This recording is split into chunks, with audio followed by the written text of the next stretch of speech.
We know Kratos, the ghost of Sparta and the god of war. His story is a tale of revenge and redemption, but did you know Kratos exists in real Greek mythology too? Though there is not much info on him, the tale KRATOS is a short one. But before we get started, for those who don't know the story of Kratos from God of War, we have a catch-up for you. The first God of War game introduces Kratos as a fierce Spartan warrior who is quickly rising through his ranks to become the youngest commander of the Spartan army. His career looked to be really promising, but the power of a strong enemy seemed to be rising very quickly: the barbarians. During a battle that lasted several hours, it seemed like Kratos' life and career had come to an end. The sheer size of the barbarian army couldn't be defeated. This is until Kratos calls for help from the god of war, Ares. Since he valued victory over anything, Kratos pledged his life to the god of war to come out as the victor. This later on in the story would turn out to be a really bad decision, since it is fair to say gods in the God of War universe are not very noble creatures. Kratos was given weapons like the Blade of Chaos, the burning chains from which would be seared into Kratos' skin,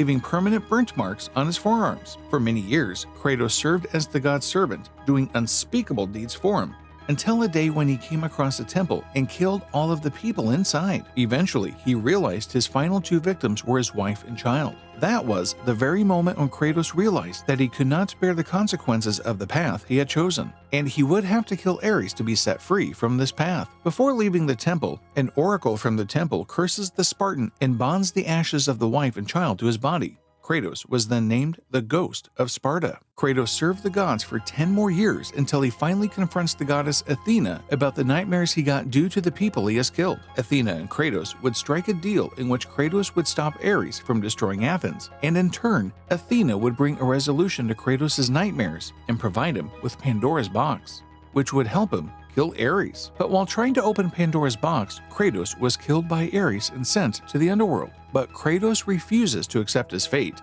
and makes his way out of the underworld and eventually kills Ares by unleashing the powers by opening Pandora's box. This was the first time a mortal had killed a god, and upon killing Ares, Athena reveals that despite his sins being forgiven, he would never be able to forget what he has done.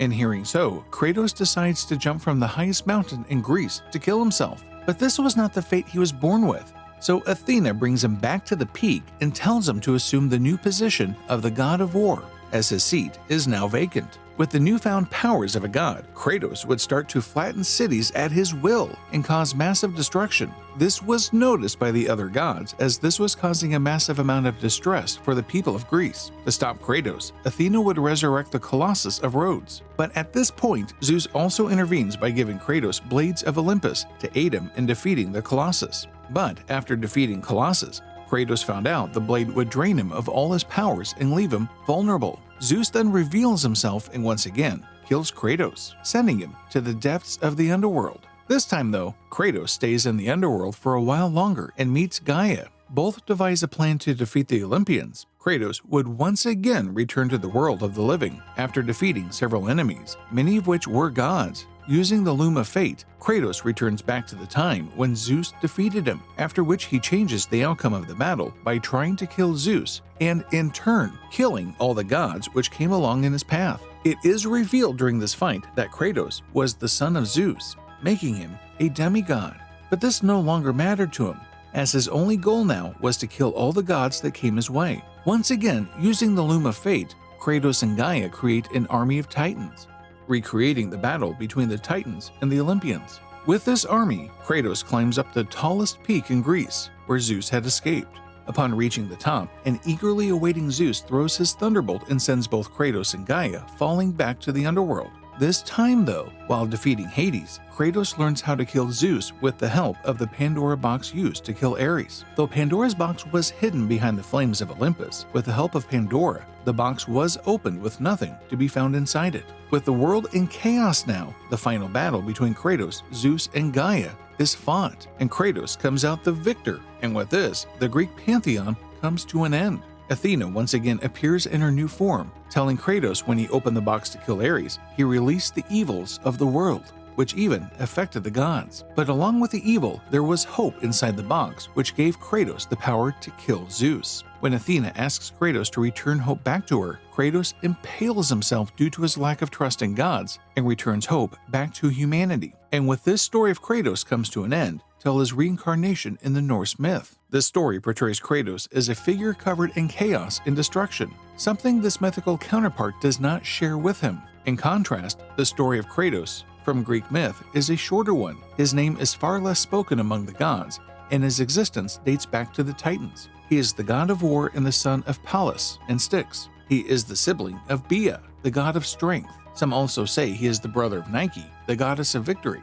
During the War of Titanomachy, Kratos allied himself with Zeus against the Titans. Similar to his fictional counterpart, Kratos had a reputation for being violent and causing a fair bit of bloodshed. After the war with the Titans, Kratos and his siblings took renowned positions at Zeus's side as he started a new regime in the presence of powerful entities. Despite being the son of a Titan, the reason why the children of Pallas were allowed to dwell with Zeus was that Zeus had decreed after the Titanomachy that all those who had not held offices under Kronos would be given positions in his regime.